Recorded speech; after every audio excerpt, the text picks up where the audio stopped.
fix Netflix error E114, your account cannot be used in this location problem. So if you face this kind of error, then you need to first check for unauthorized account. Error E114 frequently appears when an account is purchased from a third-party seller, auction site, or unauthorized retailer. So the cause is Netflix restricts accounts to the region where they are created. Third-party accounts are often created fraudulently using region hopping techniques.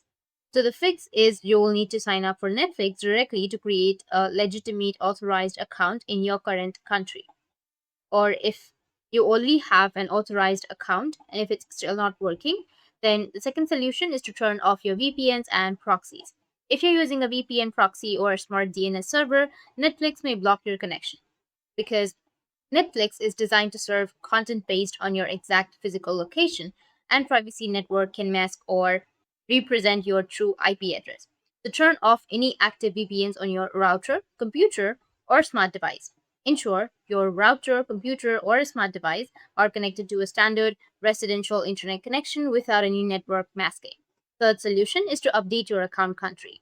If you've recently moved to a new country, your account may be flagged because account billing regions must be officially updated when you relocate.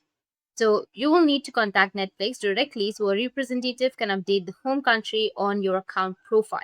Or you can also clear temporary device errors. You can sign out of your Netflix and then again sign in, and your problem might be fixed because it will refresh your device data. Next, you can restart your router or your network as well, or reinstall the application. And after that, your problem will be fixed. That's it. And if you have any questions, feel free to comment below. Thanks for watching.